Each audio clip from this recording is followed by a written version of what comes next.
만물의 마지막이 가까이 왔으니 그러므로 너희는 정신을 차리고 근신하여 기도하라.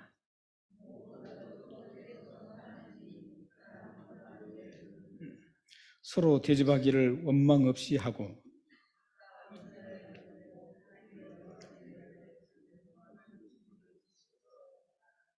함께 읽겠습니다. 만일 누가 말하려면 하나님의 말씀을 하는 것 같이 하고 누가 봉사하려면 하나님이 공급하시는 힘으로 하는 것 같이 하라. 이는 범사의 예수 그리스도로 말미암아 하나님의 영광을 받으시게 하려 함이니 그에게 영광과 권능이 세세 무궁하도록 있으니라. 아멘.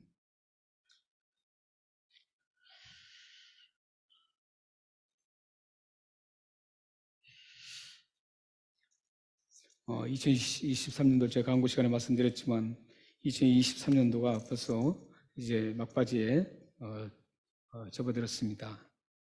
그래서 어느덧 2023년도 시작이 엊그제 같은데 끝자락에 지금 도착했습니다.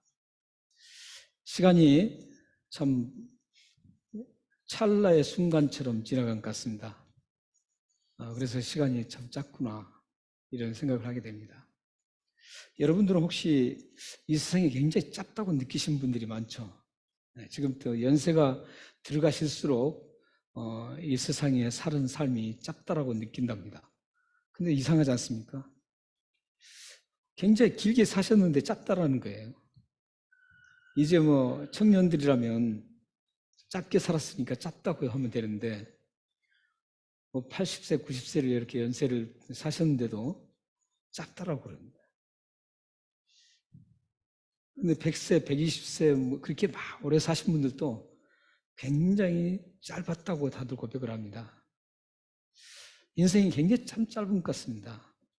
저도 아까 우리 권사님이 이제 기도 시간에 이제 기도를 해서 이제 제가 최초로 설교 시간에 말씀드립니다.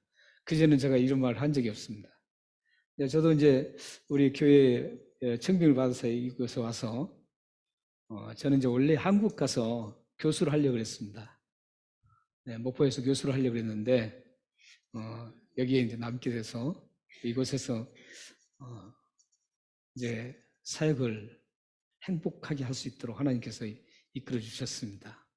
그래서 저는 어디를 가든지 저는 가장 행복한 목회를 했습니다라고 고백합니다.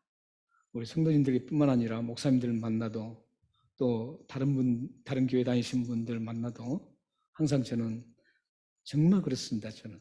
저는 가장 사랑을 많이 받고 행복한 목회를 했더라고 얘기를 하고 있습니다. 그래서 모두가 우리 사랑하는 성도님들이 참 너무 좋으셔서 저를 사랑해 주시고 함께 해 주셨기 때문에 가능한 일이었습니다. 그런데 이제 벌써 어느덧 제가 온 지가 지금 뭐 23년 정도 됐습니다. 그 정도로 이제 목회를 했는데 길게 느끼지 않습니다. 사실 저도 굉장히 짧게 느껴져요. 짧게 느껴지는데 제가 은퇴를 하게 된 것은 원래 제가 65세에 은퇴를 하려고 했습니다. 저 마음속으로는 그게 가장 목회자들에게 좋다고 생각했습니다. 그런데 코로나가 딱 와버렸죠. 코로나가 왔는데 이걸 그대로 버려두고 그대로 그냥 내가 은퇴하겠다 그러면 안 되겠더라고요. 그래서 이제 67세까지 됐습니다, 지금. 이렇게 이제 지나다 보니까 이제 2년이 더 오버된 거죠. 네. 그래서 코로나가 끝나고 이제 좀 안정적으로 됐을 때 이제 제가 사임을 이제 은퇴를 하겠다고 제가 말씀을 드린 겁니다. 하나님께서는 우리 북배변장로교를 사랑하시기 때문에 저보다 더 좋으신 분이 오실 거라고 확신합니다. 여러분들을 위해서 기도를 많이 해주시길 바랍니다. 근데 여러분들은 지금까지 사시면서 이 짧은 세상을 사는 수많은 사람들이 있는데 그 수많은 사람들 중에서 어떤 분이 가장 행복하고 축복된 사람이라고 생각하셨습니까? 많은 분들은 이렇게 생각하죠. 풍부한 풍부한 생활을 하고 걱정 없이 살아가는 분이 가장 행복하고 축복받은 사람이라고 생각합니다. 또한 웬만한 것들은 다 자신의 힘으로, 자신의 육체로 다 할 수 있는, 움직이고 어디를 가고 이런 것들을 마음대로 할 수 있는 건강을 가진 사람이 축복의 사람이라고 생각할 수 있습니다. 뿐만 아니라 조금 힘든 문제들을 처리할 수 있는 어떤 능력을 가진 사람, 그 보고 일명 권력을 가지고 있는 사람이죠. 출세를 하는 사람들이죠. 그래서 권력을 가진 사람들, 또 웬만하면 다 처리해 줄 수 있는 능력이 있는 사람들, 그런 사람들이 축복을 받은 사람이라고, 또 행복한 사람이라고 생각할 수 있습니다. 뿐만 아니라 많은 사람들에게 저 사람 참 좋은 사람이라고 존경받고, 또 저 사람처럼 되고 싶어하는 그 롤 모델 케이스가 되는 그런 분들의 영예를 가진 분들이죠. 그래서 그런 영예를 가진 분들을 행복한 사람이다, 축복의 사람이라고 생각할 수 있습니다. 물론 그분들이 세상 기준으로 봤을 때는 분명히 그분들이 행복한 분들이고 축복받은 분들입니다. 그러나 성경은 그렇게 말하지 않습니다. 성경은 어떤 사람을 축복의 사람이라고 하냐면 영원한 하늘나라를 소유한 사람을 축복의 사람이라고 말씀합니다. 그리고 가장 행복자라고 말씀합니다. 비록 물질이 풍성하지 못해도, 비록 건강이 좋지 않아도, 또한 내가 어떤 능력이 없어서, 해결할 수 있는 능력이 없어서 불편해도, 다른 사람들한테 어떤 굉장히 숭배를 받고 굉장히 존경을 받는 그런 위치에 있지 않을지라도 그분이 정말 하나님 나라를 소유하고 있다면 그분이 가장 축복의 사람입니다. 그래서 예수님께서 마태복음 5장에 말씀하시는 상산순회, 그 팔복의 모든 것들이 다 하나님 나라와 연관되어 있는 겁니다. 하나님 나라와 연관되어 있는 것을 복이라고 하는 거죠. 축복입니다.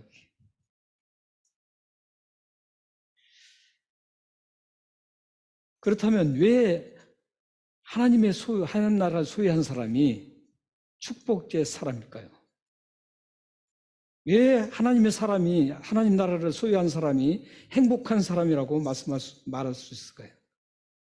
그것은 이 세상의 모든 것들, 물질이 풍성해도, 권세가 있어도, 건강해도, 이 모든 것들, 영예로운 것도 시간이 지나면 다 사라지게 되어 있습니다.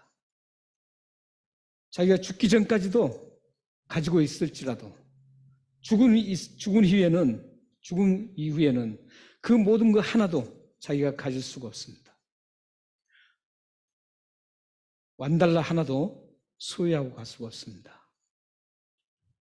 명예 하나도 소유하고 자기가 갈 수가 없습니다.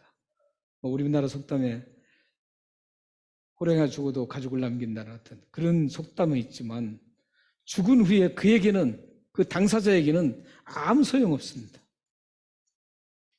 아무리 큰 권세를 가져도 그 권세는 자신이 이 세상에 죽은 후에는 더 이상 그 권세가 소용없습니다.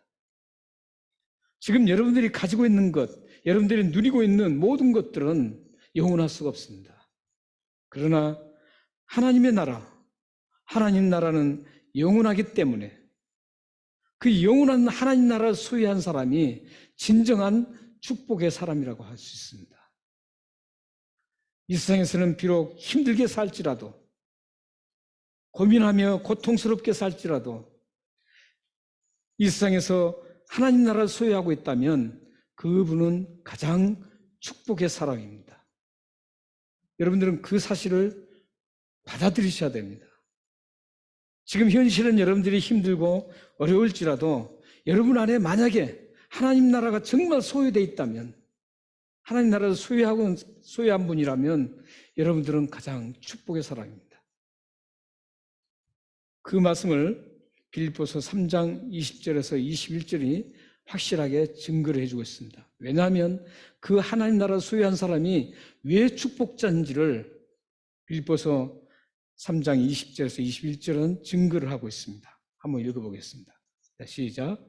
그러나 우리의 시민권은 하늘에 있는지라 거기로부터 구원받는 자 곧 주 예수 그리스도를 기다리노니 그런 만물을 자기에게 복종하실 수 있는 자의 역사로 우리는 낮은 몸을 자기 영광의 몸의 형체와 같이 변하게 하시리라. 21절 보시면 왜 우리가 하나님 나라 영원한 나라를 소유했을 때 축복의 사람이고 행복한 사람이냐면 우리의 낮은 몸을, 저 낮은 몸은 어떤 몸을 말하냐면 죄로 인해서 타락된 몸을 얘기합니다. 이 땅에 지금 우리가 살고 있는 우리 육체의 몸입니다. 몸을 자기 영광의 몸의 형체와 같이 변하게 하시기 때문에 저희 일은 언제 일어나느냐면 예수님이 재림하는 순간에 일어나는 겁니다. 여러분이 이 세상을 떠나는 순간에 이루어지는 겁니다. 그러니까 영원히 존재하는 것이죠. 근데 영원히 존재하는데 그 영혼이 그냥 영원히 존재하는 게 아니라 영광의 몸으로, 자기라는 것은 뭐냐면 예수 그리스도입니다. 예수 그리스도의 영광의 몸의 형체와 같이 변하게 된다는 것. 근데 그 변화된 형체와 같이 변화되는 그 특징을 베드로전서 1장 4절에서는 이렇게 말합니다. 한번 띄워주세요. 네. 한번 읽어보십시오. 시작. 썩지 않고 더럽지 않고 쇠하지 아니하는 유업을 입게 하신 곧 너희를 위하여 하늘에 간직하신 것이라. 우리가 하늘나라의 그 영광스러운 몸으로 변화된 몸은 특징이 썩지 않습니다. 우리 육체는 죽으면 썩습니다. 그러나 변화된 영광스러운 몸은 썩지 않고 가장 우리가 알 수 없는 완벽한 아픔도 없고 눈물도 없고 고통도 없고 전혀 완벽한 그런 몸을 소유하게 된다는 겁니다. 그리고 더럽지 않고, 더럽지 않다는 것은 죄로 인해서 물들지 않는 것을 얘기합니다. 죄처럼 더러운 거 없죠. 우리가 때 묻고 이런 것은 씻을 수도 있습니다. 하지만 죄는 씻을 수가 없습니다. 아무리 씻어도 씻을 수가 없습니다. 이 세상에 그 수많은 핵폭탄을 다 죄 하나 지은 것, 거짓말 죄 지은 거 하나 폭발시켜서 없애려고 해도 없앨 수 없습니다. 오직 예수 그리스도의 십자가에 흘리신 보혈의 피를 믿는 순간 그 죄를 없어질 수가 있습니다. 씻을 수가 있습니다. 그래서 영광스러운 몸으로 변하면 죄를 짓지 않는 몸으로 변합니다.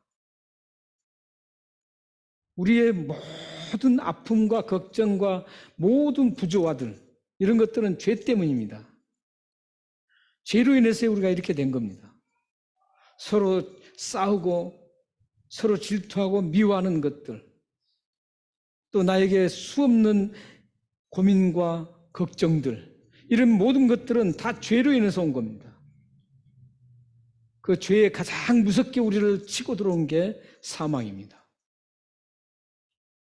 그런데 썩지 않고 더럽지 않고 쇠하지도 않아요. 늙어가지도 않습니다. 영광스러운 몸으로 그 변하면 그건 완전체이기 때문에 100% 완전하기 때문에 더 할 것도 없고 덜 할 것도 없습니다.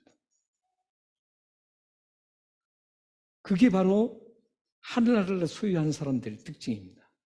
그분들이 이렇게 변한다는 겁니다. 그런데 빌립보서 아까 제가 말씀한 것처럼 빌립보서 띄워주세요. 3장 20절에 보시면 그 사람들을 향해서 뭐라 그래요? 시민권을 가진 사람이라고 그럽니다. 시민권. 호주 시민권, 영주권 받기가 참 어렵죠. 미국보다 더 어렵습니다. 캐나다보다 더 어렵습니다. 아마 가장 사람들이 살고 싶어하는 나라 중에서 가장 어려운 영주권을 받기 어려운 것이 아마 호주일 것 같아요. 굉장히 까다롭습니다. 저희 교회도 지금 이제 제 후임을 이제 구하는데 한국에 지금 접수된 분 중에 한 분이 여기 들어보니까 저기 강남에 있는, 근데 그 한번 확인해 볼 필요는 있는데 지금 상으로는 강남에 있는 사랑의 교회 부목사님이라고 그래요. 우리 교회로 어플라이했어요. 그 교회에서. 네.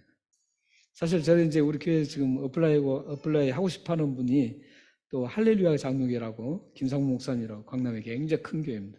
거기에 수석부 목사님도 저희 교회를 어플라이 하고 싶어 합니다. 우리 교회는 참 굉장한 분들이 오고 싶어 해요. 또 한 분은 부산 수영역교회 이기호 목사님 서순교회 담임하다가 지금 가서 수영역교회 가서 이 목사님을 오라 그래서 지금 수영역교회에서 7년 동안 그 목회를 부목사로 있는데 그 목사님도 우리 교회로 오고 싶어 합니다. 굉장히 많습니다. 근데 문제는 한국에서 이쪽에 오려면 영주권이 문제예요. 영어 시험을 봐야죠. 또 영주권을 받는 그 모든 서류라든지 이런 것들이 구비를 한다는 게 쉽지 않습니다. 그래서 이제 저희들이 청빙위원회에서 잠정적으로 결정한 것은 여기에서 영주권을 가지신 분들, 이런 분들을 지금 위주로 하는데 정말 괜찮다면 한국에서 어플라이 하신 분도 우리가 이제 하자 이렇게 돼 있습니다. 지금. 근데 호주 영주권 받기가 굉장히 어렵습니다. 근데 지금 영주권 받는 가장 쉬운 길이 뭐냐면 500만 불을 딱 가져오면 영주권 받기 쉽답니다. 그래서 중국 사람들이 굉장히 많이 그 기어제 영주권을 받고 있다 그래요. 그래서 지금 호주 정부에서 그걸 폐쇄시키자 이런 지금 안도 나왔는데 아직 폐쇄는 안 됐습니다. 이런 만큼 호주 영주권 받기 쉽지 않습니다. 굉장히 어렵습니다. 500만 불 들여야 영주권 받는 것이죠. 그러니까 다른 건 이제 구비하면 모르지만 IELTS 봐가지고 IELTS 그거 봐서 패스한다는 게 쉽지 않습니다. 영어 점수가 쉽지 않아요. 참 어렵습니다. 그런데 이곳에 그렇게 오고 싶어 하는 사람은 많습니다. 한국에 제가 아는 분들도 굉장히 많아요. 근데 50억에 약간 부족하고 그래서 못 온 거예요. 네. 또 어떤 분은 그 돈 가지고 한국에서 살면 되지 뭐 이런 분도 있긴 계시고. 근데 오고 싶은 분들이 무척 많습니다. 그만큼 영주권이라 시민권이 굉장히 좋습니다. 그런데 이런 미국 영주권이나 캐나다나 호주, 뉴질랜드 뭐 이런 영주권보다도 비교할 수 없는 시민권을 여러분은 가지고 계십니다. 하늘나라 시민권입니다. 지금 여러분들은 하늘나라 시민권을 지금 가지고 계시는 거예요. 파스포드는 지금 여러분들이 가지고 있지 않지만 여러분들은 지금 이미 마음판에 파스포드가 찍혀 있습니다. 천국에 들어갈 수 있는 여건이 다 지금 여러분 마음판에 지금 찍혀 있는 겁니다. 예수 그리스도를 믿음으로 영원한 그 하늘나라를 여러분들이 가실 수 있는 겁니다. 그 하늘나라에 가는데 그 하늘나라를 지금 어떤 상태에 있습니까? 우리가 지금 우리는 기다리고 있습니다. 지금. 그리스도를 기다리느니 이 기다리는 것은 어떤 기다림이냐면 예수 그리스도의 재림을 기다린다는 겁니다. 예수 그리스도께서 지금 오시겠다는 그 재림을 기다리고 있는 거예요. 근데 오늘 본문에 보면 예수 그리스도의 재림이 막막한 재림이 아니라는 것을 알 수 있습니다. 7절 한번 같이 읽어보겠습니다. 7절 말씀을 같이 읽겠습니다. 자, 시작. 만물의 마지막이 가까이 왔으니 그러므로 너희는 정신을 차리고 근신하여 기도하라. 여기 보시면 만물의 마지막이 가까이 왔다 이렇게 합니다. 예수님께서 첫째 말씀하실 때 천국이 가까이 있다 그랬습니다. 왜냐하면 예수님 천국이시기 때문에 그 천국이 지금 옆에 있다 이런 뜻이었습니다. 그러니까 예수님이 초림 때부터 이미 하나님의 마지막, 이 만물의 마지막이 가까이 왔던 겁니다. 그러니까 여기 만물의 마지막이 가까이 왔다 이 말은 어떤 뜻이냐면 예수님이 재림이 가까이 왔다 이런 뜻입니다. 예수님이 재림과 함께 하나님의 심판이 가까이 왔다 이런 뜻입니다. 그런데 많은 사람들은 우리 크리스천까지도 지금 그것을 인식을 하지 않고 살아갑니다. 하나님의 예수 그리스도의 재림 시기가 지금 가까이 왔는데 임박했는데 그 임박하고 긴박한 것을 모릅니다. 그렇기 때문에 자기 맘대로 살아가고 있는 것이죠. 만약에 예수님께서 1년 뒤에 오신다 그러면 아마 믿음 좋으신 분들은 지금부터 열심히 하실 겁니다. 정말 목숨 걸고 막 하나님을 위해서 헌신하고 자기 가진 거 다 그냥 바치고 막 그럴 거죠. 근데 이단들이 그렇지 않습니까? 이단들에게 바친 것들이 그러죠. 제 친구도 이제 가정이 잘 살았는데 그 가정의 아버님이 부모님들이 재산을 다 팔아가지고 박태선 씨한테 저기 박태선 전두관에 부천에다가 다 그냥 바쳤어요. 바쳐가지고 얼마나 가난하게 살았는지 몰라요. 그러니까 항상 기독교에 대해서 비판적이에요. 지금 미국 가 있는데 그렇게 다 바쳐요. 만약 예수님 다 1년 후에 온다 그러면 아마 여러분들 가지고 있는 거 다 믿음 좋으신 분들 다 바칠 겁니다. 그런데 예수님은 1년 후인지 내일인지 그걸 말씀을 안 하신단 말이죠. 그걸 말씀하지 않습니다. 그런데 오늘 본문에는 분명히 말씀을 하고 있어요. 만물의 마지막이 가까이 왔다. 예수 그리스도의 재림이 가까이 왔다. 하나님의 심판이 가까이 왔다. 이렇게 지금 말씀하고 있는 겁니다. 여러분들은 이 말씀에 대해서 어떻게 생각하세요? 만물의 마지막이 가까웠다. 예수 그리스도의 재림이 가까웠다라는 이 말씀에 대해서 여러분들은 어떻게 생각하십니까? 이 선언을 여러분들은 어떻게 생각하나요? 아이, 아니지. 조금 그래도 시간이 있지. 이렇게 생각하실 겁니다. 아마. 여기에는 어떤 뜻도 담겨 있는 줄 아세요?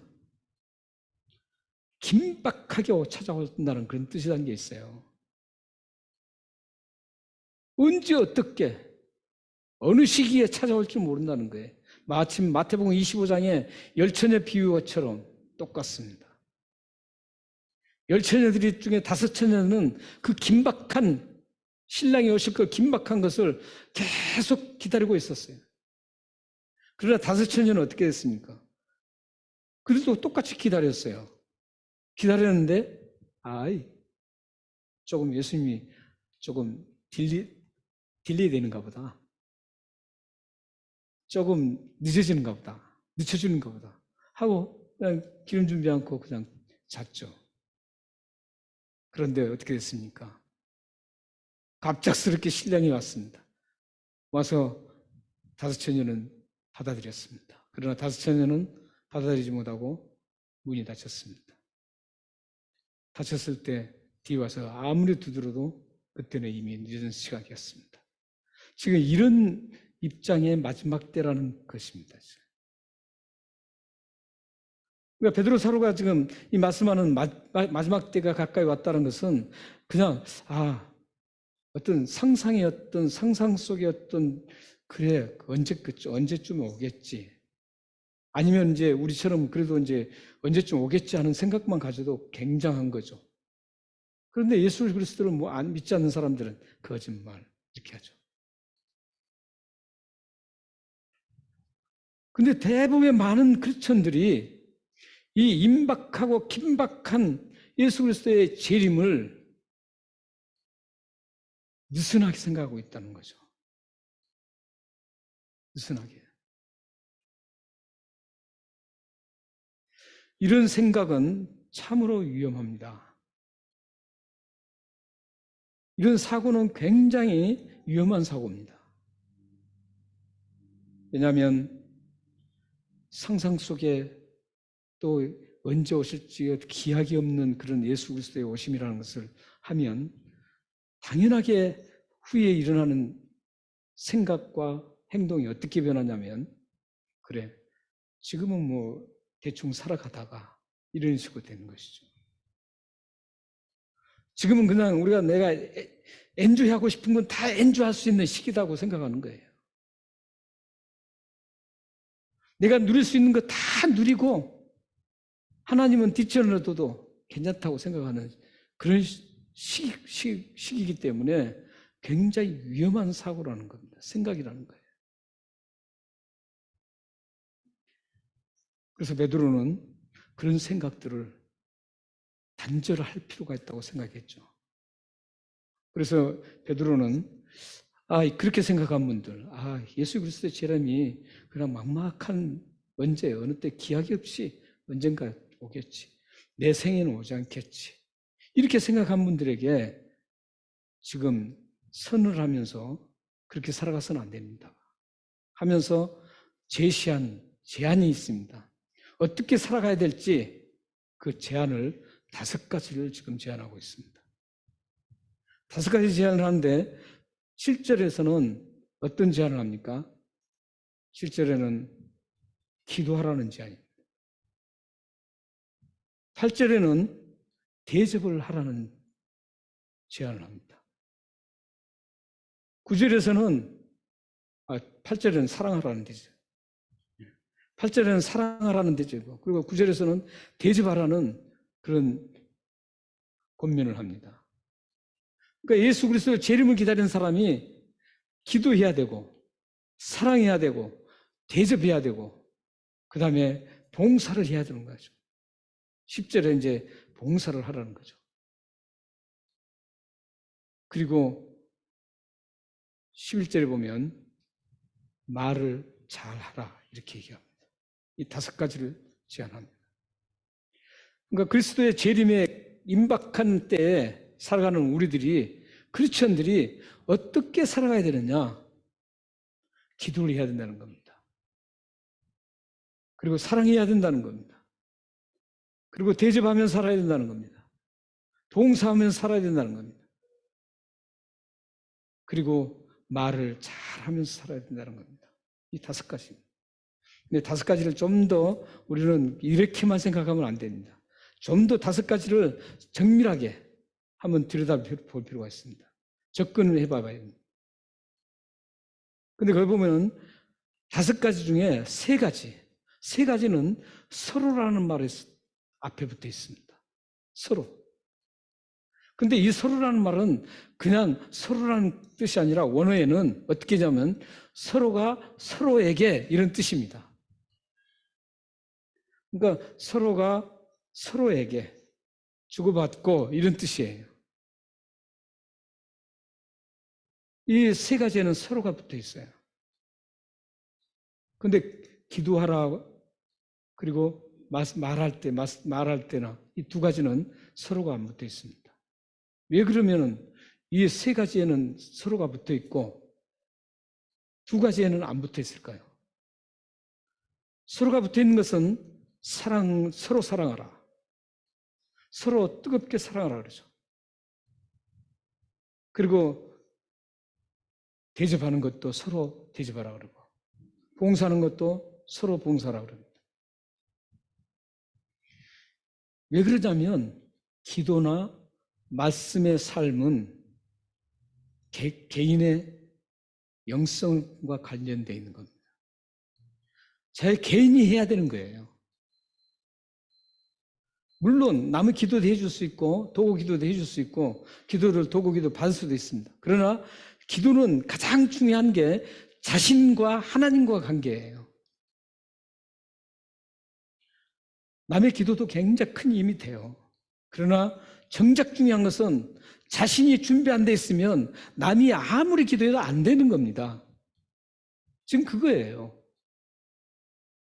기도는 아무리 영성이 깊은 사람이 그 사람을 위해서 진짜 영성 깊다는 것도 착각하시면 안 됩니다.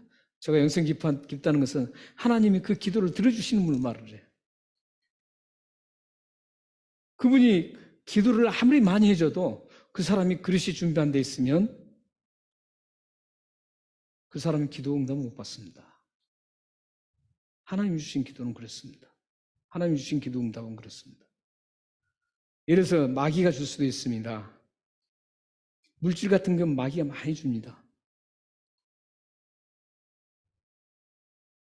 하나님 주신 물질과 마귀가 주는 물질을 구분할 줄 알아야 돼요. 우리 크리스천들은. 근데 굉장히 많은 부분에 마귀들이 사탄이 주는 것들이 너무 많습니다. 그래서 이 기도하는 것은 철저하게 자기 개인이에요. 다른 사람이 기도 안 해줘도 자기가 하나님과 바르게 딱 정립돼서 자기가 기도하면 그 기도는 반드시 응답됩니다. 그래서 거기에는 서로란 말을 붙이지 않고 있는 거예요. 말도 그래. 하나님 말씀도 막 이 말을 한다. 이것도 이 말한다는 것은 자기 말 그게 아니에요.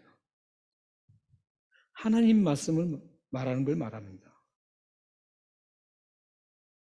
그래서 이것도 하나님의 말씀은 철저하게 자기에게 어플라이 되는 거예요. 어플리케이션 되는 거예요. 우리가 그런 말씀 많이 하잖아요.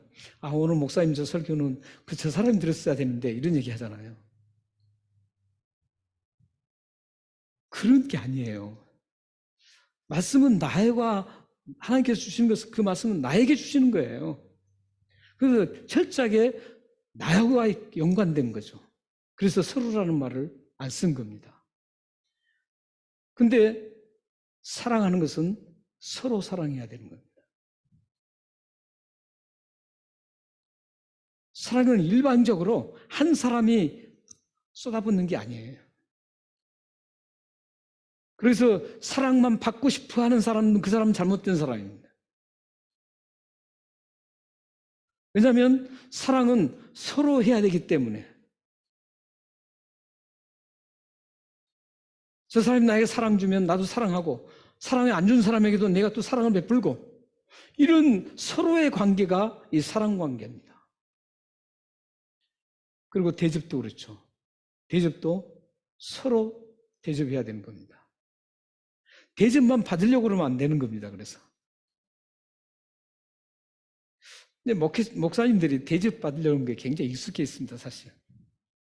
네, 목사님들이 그렇거든요. 저도 그래서 그 부분에 굉장히 신경을 많이 쓰려고 하는데 어디 가면은 성도님들이 너무 대접을 잘 해주시잖아요. 특히 한국 교회는 우리 성도님 너무 좋으셔서 제가 부교육자 생활할 때도 보면은 부교육자인데도 막 대접을 엄청 잘해요. 잘하세요. 근데 그러다 보니까 어디 가도 돈 낼 생각을 안 해요. 대접 받으려고 했지. 당연하게 대접 받는 걸로 생각합니다. 당연하게. 근데 이 우리가 공동체 안에서 이것은 지금 철저하게 예수 그리스도 공동체 안의 얘기입니다. 물론 밖에 사람들에게 대접을 많이 하면 좋죠. 1차적으로는 공동체 안의 얘기입니다. 그래서 대접을 받으려고 하면 안 됩니다. 대접을 해야 됩니다. 그래서 서로라는 거죠. 서로 그렇게 대접을 하고 살아야 됩니다. 그러면 얼마나 좋아지겠습니까? 서로 사랑하고 서로 대접하고 그러면 얼마나 좋겠습니까? 봉사도 그렇습니다. 봉사도 서로 해야 되는 겁니다. 서로. 어떤 몇 사람만 봉사하는 게 아니에요. 서로라는 뜻은 모두 해야 된다는 그 뜻이에요. 서로가 서로에게 모두가 함께 봉사를 해야 된다는 겁니다. 또한 이렇게 서로라는 단어뿐만 아니라 이 각각의 그 중요한 동사에, 기도하라는 그 동사에 또 앞에 형용사들이 또 붙어 있습니다. 보면은 기도하라 그럴 때 어떤 말이 앞에 붙어 있습니까? 어떤 단어들이? 기도하라 그럴 때 7절 한번 보십시오. 7절에 보시면은 기도하라 그럴 때 보면은 정신을 차리고 근신하여 기도하라 그러는 거죠. 대충 기도하라는 게 아니에요. 지금 이 말씀은 지금 어느 때를 지금 기준에서 한다는 거였어요? 임박한 예수 그리스도의 재림이 지금 다가왔다는 것을 말씀한 후에 하는 거예요. 그러니까 지금 저희들에게 지금 굉장히 심각하게 지금 말씀하는 겁니다. 정신을 차리고 근신하여서 기도하라는 겁니다. 근데 정신을 차리고 근신하라는 뜻이 무슨 뜻인 줄 아세요? 이 정신을 차리라는 것은 그냥 정신을 바짝 차리라 이런 거 아닙니다. 분별하라 이런 뜻입니다. 분별을 잘 하라는 거예요. 기도를 분별해서 기도해야 합니다. 이 기도가 하나님 앞에 합당한 기도인지, 이 기도가 하나님 앞에 합당하지 않는 기도인지 이것도 모르고 무조건 기도하라 그러니까 문제죠.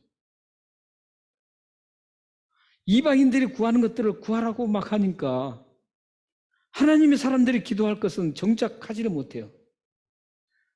저하고 이제 하나님 말씀 공부를 이제 성경 공부를 이렇게 하신 분들은 가끔 가다가 제가 기도는 이렇게 해야 되는 겁니다라는 말씀을 많이 들으셨을 거예요. 왜냐하면 성경 속에 보면은 정말 기도해야 될 것들이 막 나오거든요. 기도 제목들이. 그래서 기도를 분별해서 하라는 겁니다. 근신하라는 건 뭐냐면 철저하게 맑은 정신으로 잘 깨끗하게 해서 기도하라는 뜻입니다. 맑은 정신을 가지고 마음과 정신을 맑게 해서 기도하라는 뜻입니다. 그래서 그렇게 기도하는 이유가 뭐냐면 그렇게 기도하면은 어떤 환경에 의해서 좌우가 되지 않습니다. 기도가 환경에 의해서 좌우되는 것들이 가장 많이 영향력을 받는 게 기도입니다. 환경이 안 좋을 때는 바짝 해가지고 기도하고 환경이 괜찮을 때는 기도 않고 느슨해지고. 그런데 성경의 기도는 항상 기도하라는 그러잖아요. 성경에서 말하는 기도는 그런 환경에 의해서 기도하는 게 그게 기도 아니에요. 물론 우리가 급하면 하나님 앞에 막 기도해야죠. 그러나 그때 바짝 기도하는 그것은 별로 좋지 않는 기도입니다. 평상시에 계속 기도하는 거예요. 하나님 앞에.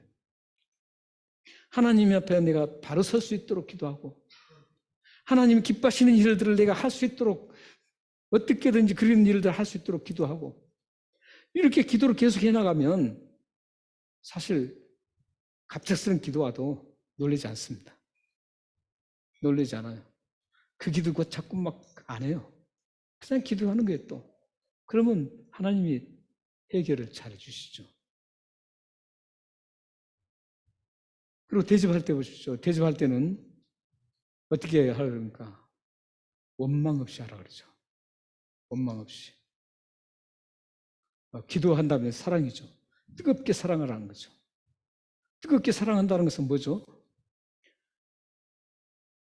그냥 펄펄 끓는 막 그런 걸 가지고 다니면서 하라는 게 아니잖아. 뭐 난로 같은 걸 가지고 가서 막 하라는 것이 아니죠.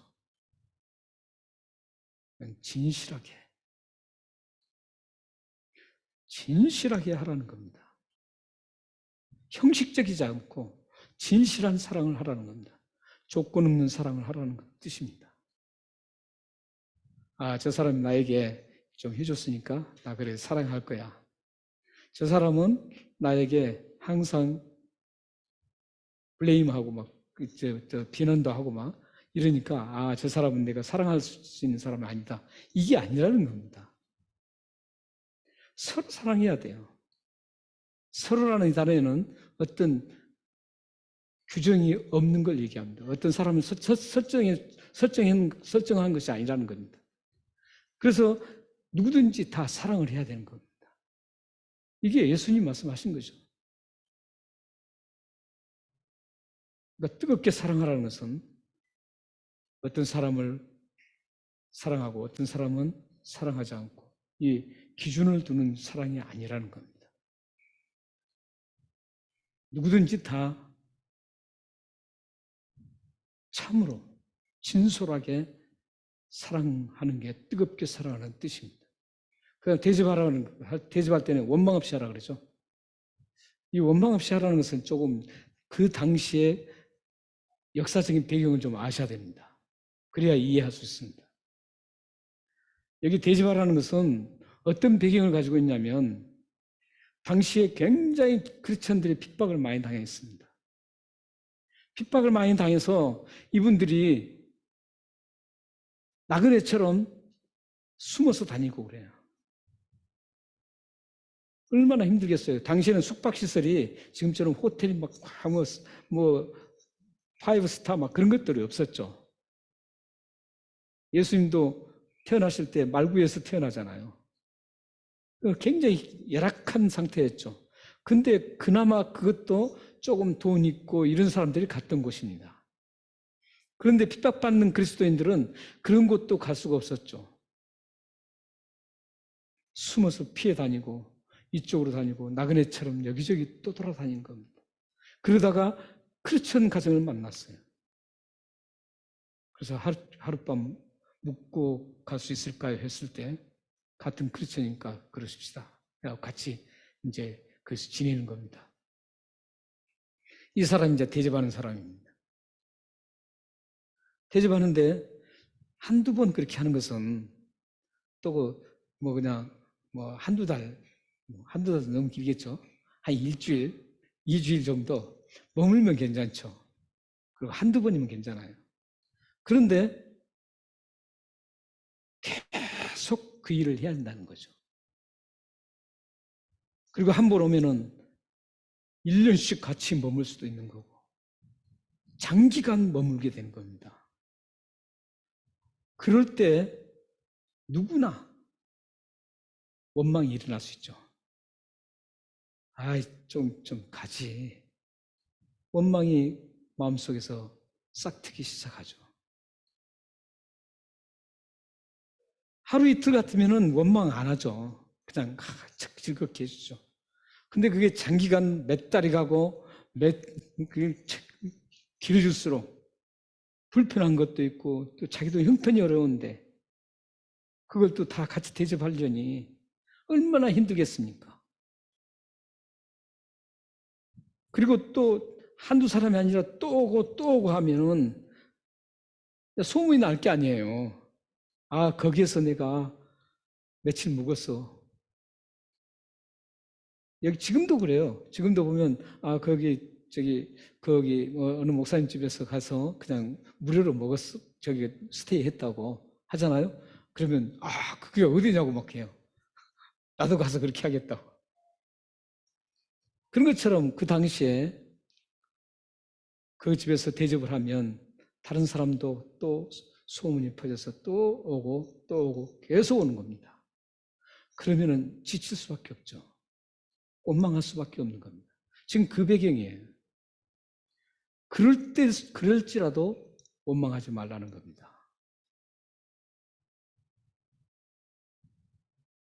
그러니까 대접을 무한대로 길어도 원망 없이 대접을 하라는 겁니다.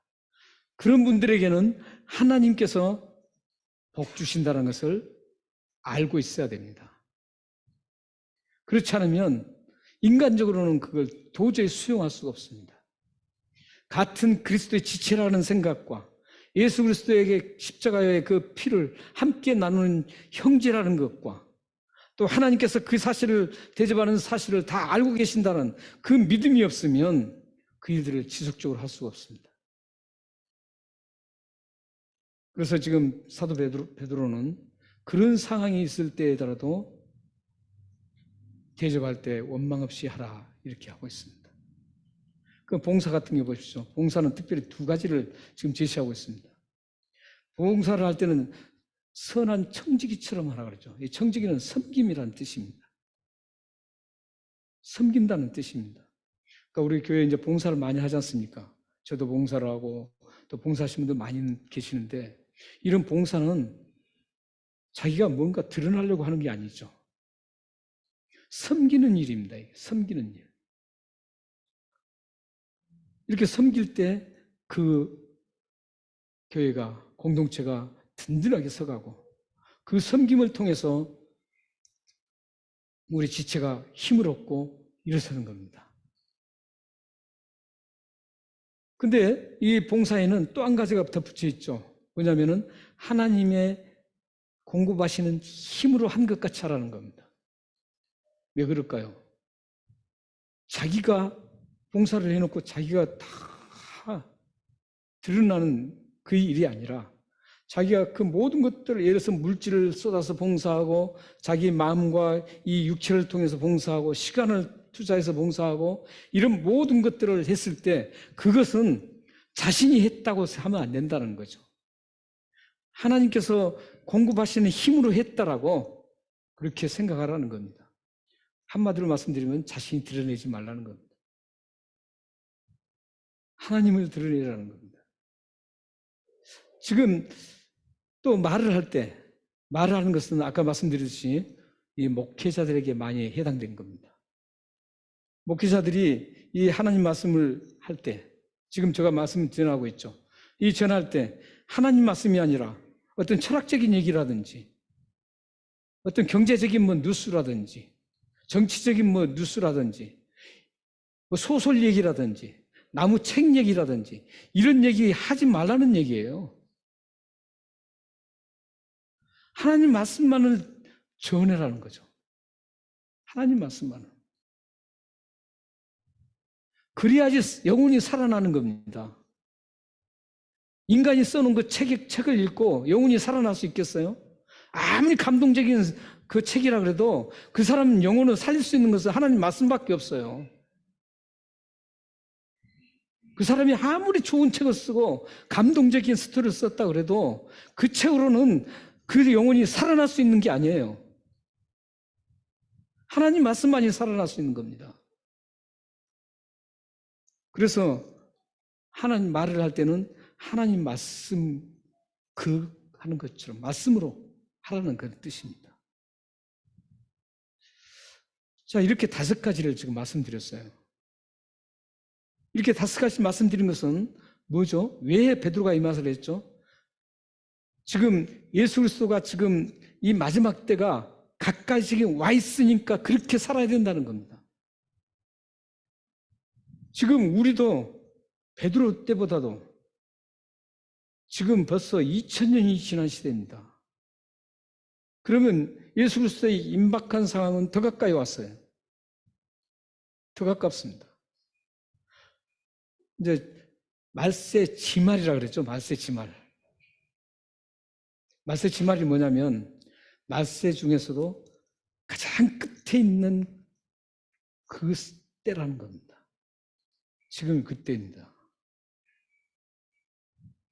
예수님이 언제 오실지는 몰라요. 하지만 지금 모든 상황상 하나님 말씀을 봐도 그렇고 예수님이 마냥 그냥 세월 동안 기다리는 그런 시간이 아닙니다.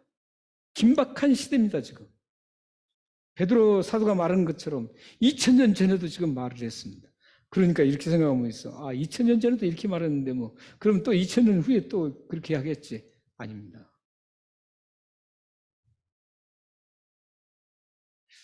그렇지 않습니다. 왜냐하면 이 성경을 기록할 때 하나님의 성령의 감동으로 기록할 때 그 당시에 이미 말세가 임했었습니다. 종말의 시대에 접어들었다고 제가 항상 말씀드리죠. 그런데 지금 2000년이 지난 후에예요. 그래서 예수 그리스도가 언제 재림하실지 모르는 긴박한 상황에 사실은 있습니다. 아니, 예수 그리스도 안 오시더라도 여러분들은 죽음이 몇백 년 더 살 수 있을 것 같습니까? 개인적인 종말도 지금 포함되어 있습니다. 개인적인 종말은 불과 100년도 안 남았습니다. 언제 여러분들이 하늘나라에 갈지 모릅니다. 이렇게 긴박한 종말을 맞이한 여러분들에게 지금 말씀하는 말씀이 이 5가지입니다. 근신하고 깨어서 정신 차리고 깨어서 기도해야 되고, 뜨겁게 순수하게 진솔하게 사랑해야 되고, 원망 없이 대접을 해야 되고, 봉사를 해야 되고, 하나님 말씀대로 잘 말을 해야 됩니다. 이런 삶을 예수 그리스도가 오실 직전에는 이런 사람이 더 필요하다는 겁니다. 지금 굉장히 이런 삶을 살아내야 된다는 거죠. 그래서 지금 베드로 사도가 이렇게 지금 우리들에게 증거를 해주고 있습니다. 사랑하는 성도 여러분, 여러분들은 이 지금 오늘 예수 그리스도께서 마지막에 오셨다라는 그 말씀을 듣고 지금 어떤 생각을 하셨습니까? 그래도 조금 더 있어야 되지. 그런 생각을 버리셔야 됩니다. 그 생각을 버리시고 오늘 이 5가지 말씀을 정말 긴박하게 생각하면서 이 말씀을 삶으로 살아내야 되는 겁니다. 왜 이렇게 살아야 되느냐면 정말이 가까이 왔기도 하지만 11절 말씀에 보면 하나님의 영광 때문입니다. 하나님의 영광을 돌려드리기 위해서는 여러분들이 이 5가지 삶을 잘 살아서 세상으로 드러내야만 하나님의 영광이 나타납니다. 결국은 예수님의 종말 재림은 무엇 때문에 오신 줄 아십니까? 하나님의 영광을 모든 민족과 모든 대우주에 하나님의 영광을 공개하는 것이 예수 그리스도의 재림입니다. 사랑하는 여러분, 지금 우리는 임박한 예수님의 재림을 기다리고 있습니다.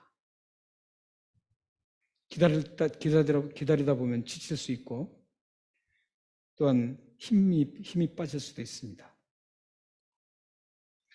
기다리면 자칫 막연한 상태로 빨려 들어갈 수가 있습니다. 그러나 그리스도의 재림을 끊임없는 열망과 행복한 기대를 가지고 인내하면서 간절한 기다림을 계속 기다리시면 하나님께서 여러분들을 하나님의 영광을 돌려드리는 그런 아름다운 도구로 사용하실 것입니다. 마지막으로 시편 40편 1절에서 4절을 읽고 마치겠습니다. 시작. 내가 여호와를 기다리고 기다렸더니 귀를 기울이사 나의 부르짐을 들으셨도다. 나를 기가 막힐 웅덩이와 수렁에서 끌어올리시고 내 발을 반석 위에 두사 내 걸음을 견고하게 하셨도다. 새 노래 곧 우리 하나님께 올릴 찬송을 내 위에 두셨으니 많은 사람이 보고 두려워하여 여호와를 의지하리로다. 여호와를 의지하고 교만한 자와 거짓에 치우치지 않는 자를 돌아보지 아니하는 자는 복이 있도다.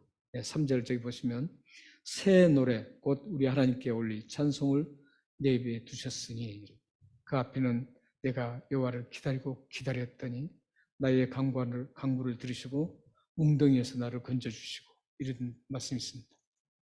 그래서 뭐냐면 새 노래라는 것은 우리가 요한계시록 우리가 같이 나눌 때 함께 공부했지만 새 노래는 예수 그리스도를 믿는 사람만이 배울 수 있고 부를 수 있는 노래입니다.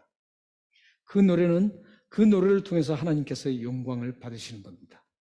여러분들이 이 5가지를 잘 마지막 때에 잘 인내하면서 그것을 삶에서 드러내서 하나님의 영광을 새 노래로 드러내는 그래서 하나님의 영광이 온 누리에 퍼져나가는 그런 삶이 되시기를 주님으로 축원합니다. 기도하겠습니다.